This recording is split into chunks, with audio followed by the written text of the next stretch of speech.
Good morning, students. Today we shall deal with isoquant, that is the producer's indifference curve. In the last class we have already discussed what is isocost, that is a producer's budget line, and we have also determined its slope. So today we shall discuss about isoquant. Now, what is isoquant? It is also a convex shape curve. It is denoted as Q and it denotes output, say 10 units. So and the axis cells will be denoted with the amount of labor and capital. That is, we will represent inputs in the axes. In case of indifference curve, we were mentioning good X and good Y over here, and over here now in case of producers isoquant, we will mention labor and capital. And as we know, labor is denoted by L and capital is denoted by K in economics. So isoquant is nothing but a locus of point. Again, it is a locus of point or a combination of point, and each point on the curve shows combination of two inputs, that is labor and capital. Capital 5, labor 1. So point A shows combination of two inputs, by using which we will get 10 level of output. Similarly, if we choose point B that lies on the same isoquant, it will also show a combination of two inputs, that is labor and capital. However, the proportion will be different over here. However, this combination is also said to give us 10 level of 10 level of output. So what do we see here? Any point on the curve lying on the isoquant will give us two combinations of input and that is labor and capital, using which we will get the same level of output. If we choose A, we will get 10 level of output. If we choose B, we will get 10 level of output. If we choose C, we will get 10 level of output. However, the difference is that between point A, B and C, that the proportion of inputs may be different or will be different. Obviously will be different. Okay. So point A, point B, point C are indifferent to each other because they are giving us same level or constant level of output. So it is pretty similar to the concept of indifference curve, and it will also follow the same type of property as that of an indifference curve. Now, what are its properties? Number one, it is a negative sloping curve. It is a negative sloping curve, and any negative sloping curve implies that if we increase one variable, the other variable has to decrease. So in isoquant also, if we increase one unit of labor or any unit of labor, the corresponding level of capital needs to decrease or fall in order to maintain 10 level of output or the same level of output, or we can say to be on the same isoquant. If we want to increase the level of one input, the level of other inputs needs to be decreased. Otherwise, we will end up being on a higher isoquant or a lower isoquant, but we might not be in the same isoquant. Let us see. Suppose you have made up a mind saying that presently you are in point A, and you have made up a mind to increase your labor inputs. However, you are not willing to forego any amount of capital inputs. You want to use K5 amount of capital and use L2 amount of labor.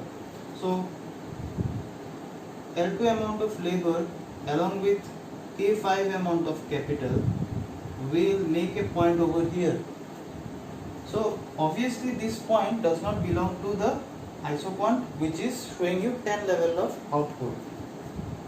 Rather, it lies on a higher isoquant which will show a higher level of output. So for being on the same isoquant, if one input is increased, the other inputs needs to be decreased.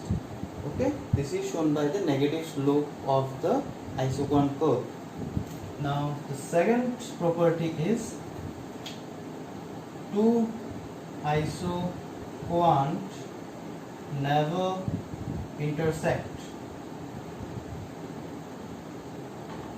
Now similar problem we have faced in case of indifference curve, where the point of intersection between the two indifference curves create problem. And what problem does it create? Let us see.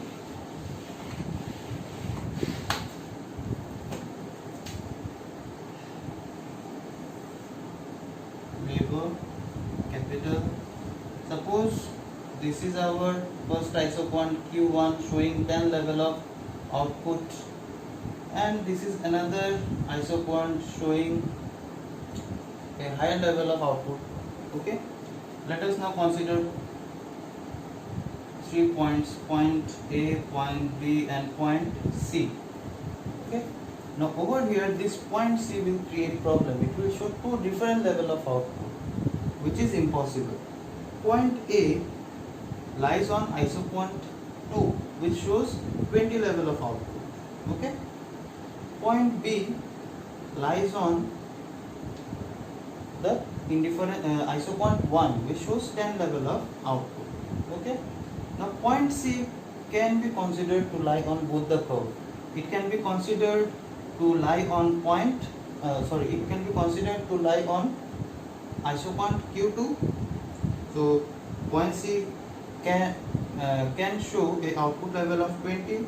Similarly, point C can also be considered to lie on isoquant 1 showing output level 10. So from this deduction we can say A equals to C and over here B equals to C. Okay. However, from this by the law of transitivity we can also state if A equals to C and B equals to C, then A equals to B. This should have happened, but however this A equals to B cannot happen because A lies on a higher isoquant and B lies on a lower isoquant. A shows 10 level of A shows 20 level of output and B shows 10 level of output. So they are not same. However,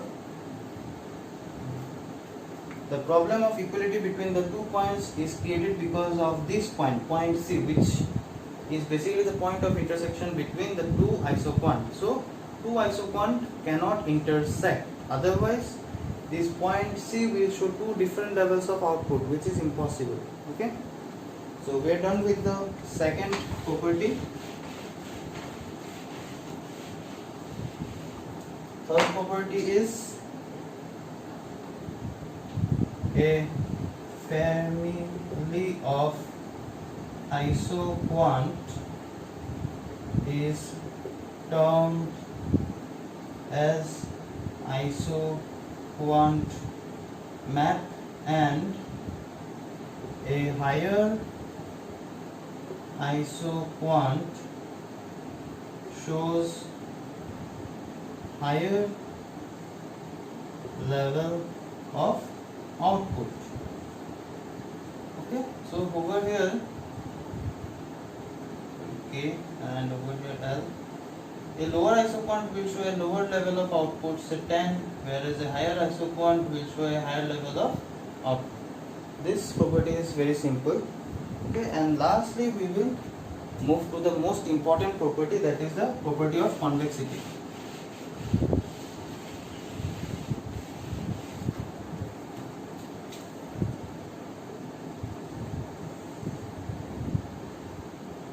Labor capital, and this is the isoquant. The fourth property is isoquant is convex to the point of origin. So what does it imply? In case of indifference curve, the curve is convex because of diminishing marginal rate of substitution between good x and good y, whereas in case of isoquant, it is convex due to diminishing marginal rate of transformation, or we can say it is convex due to diminishing marginal rate of technical substitution between labor and capital. So it is convex due to diminishing MRTSLK, diminishing marginal rate of technical substitution between labor and capital, or we can say diminishing marginal rate of transformation between labor and capital. Okay, any terms can be used. Now what does it imply? It implies that as we go on increasing labor,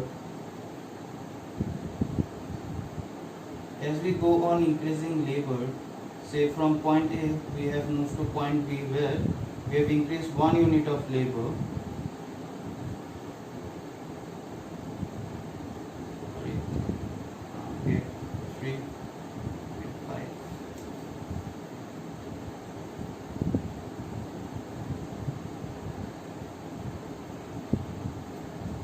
So over here, when we increase 1 unit of labor, initially we have to sacrifice more amount of K. Okay, we have sacrificed 2 amounts of K over here. However, in the next point, that is point number C, as we go on increasing another 1 unit of labor, the sacrifice ratio decreases. From 2 it goes to 1. So as we go on increasing labor, lesser and lesser amount of capital is needed to be sacrificed. Okay, let me try to explain it once again. It is a very important property. As we go on increasing the labor, okay, we have to sacrifice capital to be on the same isoquant. However, the rate of substituting labor to capital gradually decreases. The marginal rate of technical substitution or marginal rate of transformation between labor and capital is shown by del K by del L. This is the formula for calculating MRTSLK or MRT. Initially, you have increased 1 unit of labor, and you are using this 1 unit of labor to substitute 2 units of capital in your production. So your MRTSLK or MRT is 2. Then in the next case 1, MRTLK case 2 is, in the next case, you are again adding 1 unit of labor and you are trying to substitute it in place of 1 unit of capital. So what do we see? The value of this MRTLK or MRTSLK gradually falls as we go on increasing one variable, that is the labor. Okay, so that is why we are saying that the MRTSLK is diminishing, and due to this law or due to this diminishing MRTSLK, it is convex to the point of origin. So why it is convex to the point of origin? Because of the diminishing MRTSLK. And why, and what does it mean? It means that as we go on increasing the labor employment, the sacrificing ratio of capital gradually decreases, or the willingness to forego capital from the production gradually decreases. Okay, initially we were able to substitute 2 capital by 1 labor. Then in the next case we were able to substitute 1 capital by 1 labor. So gradually the substitution rate gradually decreases. This is the fourth property of isoquant. Now after discussing the properties as well as the definition of isoquant, the next thing about isoquant is basically what is the slope of isoquant. The slope of isoquant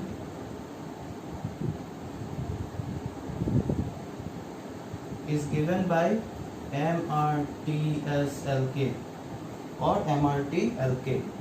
It is given as del K by del L, or in form of marginal productivity it is given as marginal productivity of labor by marginal productivity of capital. Okay. This is the slope of isoquant and it gradually decreases or diminishes. Now after discussing about the slope of isoquant as well as the isocost, now we will move to what is producer's equilibrium.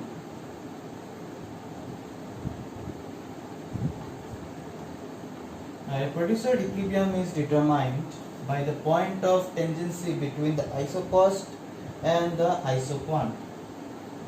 It is determined by the point of tangency between isocost and isoquant curve. Okay, so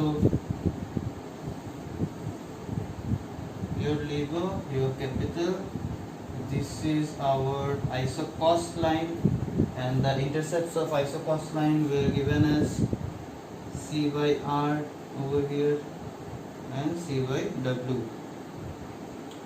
Now we have a family of isoquant curves. This isoquant denotes a lower level of output. This isoquant being a bit higher depicts a higher level of output, and this one shows the highest level of output among the three. Okay. Now the producer can produce any point lying on this isoquant. However, this won't be his optimal choice. This won't be his maximum output that he can produce using his cost outlay. He has the capability of producing much more amount. So why should he stop producing at this isoquant curve? Why should he stop producing at 10 levels of output? He has the capability to produce 20 level of output. Okay, and for a producer, producing maximum output means attaining maximum profit. So when you have the capability to produce 20 level of output, you won't be satisfied by producing only 10 level, because 10 level of output will give you a lower level of profit, whereas 20 level of output will give you a higher level of profit. Then being a producer, you will always run after profit. So moving from, even if he is in this isoquant, he will always have a tendency to move from this isoquant to a higher isoquant. So he should move to this point, and this point is his best point or optimal point of production, where he is able to produce 20 amount of output using his cost outlay, or we can say using his entire budget. So this point is termed as producer's equilibrium, and over here the cost outlay or the isocost curve is tangent to the highest possible isoquant. Over here we have written in the definition, the producer equilibrium is determined by the point of tangency between isocost and isoquant curve. So this is the point of tangency between the isocost curve and the highest possible isoquant curve. Okay, and at this point, at point E, we know at point E, slope of isocost curve is equals to slope of what? Isoquant. The slope of isocost is, we have determined in the previous class, it is R by W or W by R. Okay, and slope of isoquant is MRTSLK. Okay, So let us consider this point, this ratio. So we can again write it as W by R equals to marginal product of labor by marginal product of capital. So at point E, this equation is satisfied. Okay, so at equilibrium of the producer, this condition is satisfied. Okay, so what we have established, the point of equilibrium is determined by the tangency of isocost curve with the isoquant line, the highest possible isoquant line, and at point E this condition is satisfied, and for reaching this point E the producer has to employ this much amount of capital and this much amount of labor. Okay, this curve or the output level indicated by isoquant 3 is unattainable or inattainable by the producer. Okay, वो औकात से बाहर है, वो produce ही नहीं कर पाएगा, and this point this curve is within his limit. However, this does not guarantee him a maximum output level. However, this isoquant 2 is guaranteeing him maximum output level that he can achieve with his given cost outlay. Okay, so we are done with the producer's equilibrium part.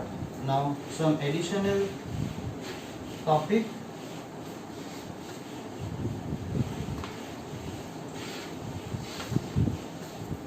Now we will have a topic on expansion paths and what is its equation. Now what is an expansion path and how to draw it?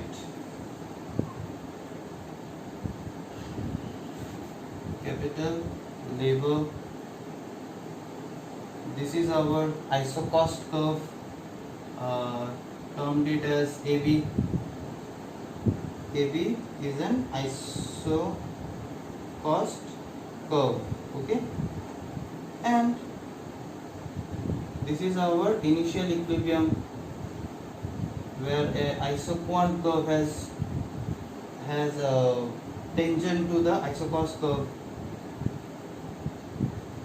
Okay, so at point E we have the producer's equilibrium.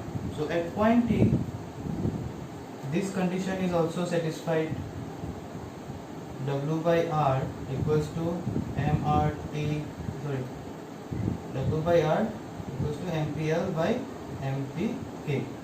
Okay, then if the cost outlay of the producer increases, say it if the cost outlay of the producer increases, then the isoquant will shift rightwards.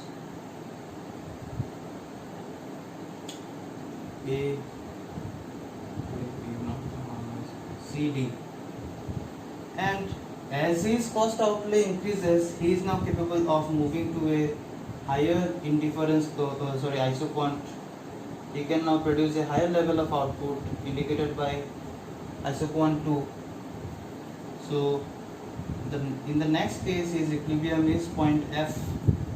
Okay, so at point F also this condition is satisfied. Again, if the budget or the cost outlay of the producer increases, obviously the cost outlay or the budget of the producer is not constant, it may increase or decrease. So over here we are considering the increased case. So if it further increases, A, B, C, F, G, H, and the next equilibrium will be related to a higher isoquant curve depicting a higher output level. Okay, what are we witnessing? As his cost outlay or budget increases, as the budget of the producer increases, he becomes more capable of producing a higher level of output. Therefore, he jumps from one isoquant to the other isoquant and then to the other higher isoquant. So at point I also this condition is fulfilled.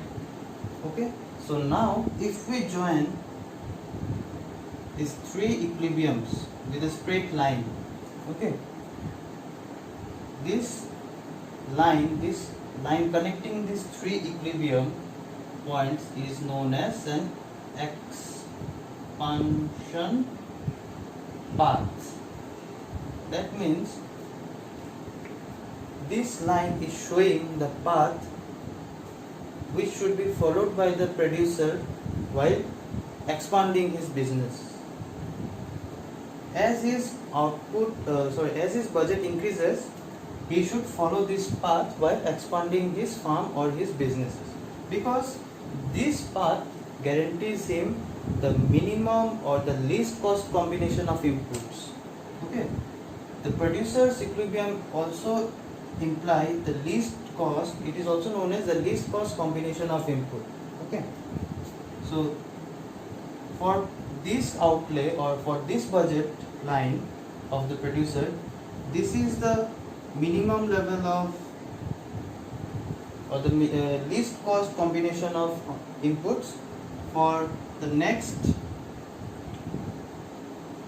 cost outlay, this is the least cost combination of inputs, and gradually for the third cost outlay or for the third ISO cost line, this is the least cost combination of inputs. So the expansion path comprises of, every point on the expansion path comprises of the least cost combination of inputs. Okay, so if you are a producer, obviously you will want to produce more using or incurring less amount of production cost, and this path guarantees you maximum production by minimum cost. Okay, what does least cost combination of input means? It means that this combination will cost you less, or the minimum. Least means minimum. So for the first isoquant, K star L star is the least cost combination of input, means K star L star will cost you the least. Okay. Similarly, for the next iso cost line, K star 1 and L star 1 will cost you the least. Okay, so you will always try to find out those combination of inputs which will give you the maximum level of output. So expansion path helps us to find out the path according to which the producer should expand his businesses when his budget increases. Okay, so at every point on the expansion path, at every point of expansion path, we witness this condition is being fulfilled. Okay, this condition is being fulfilled. Now from this condition we can also find out the equation of the expansion path. What is the equation of expansion path?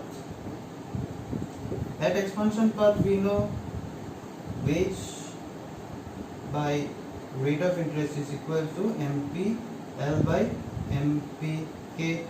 We can also write this as wage into MPK equals MPL into R.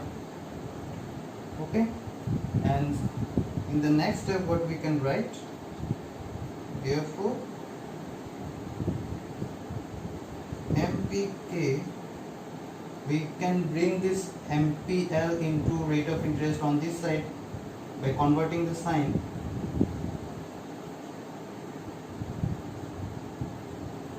So this is your expansion, this is the equation of your expansion path.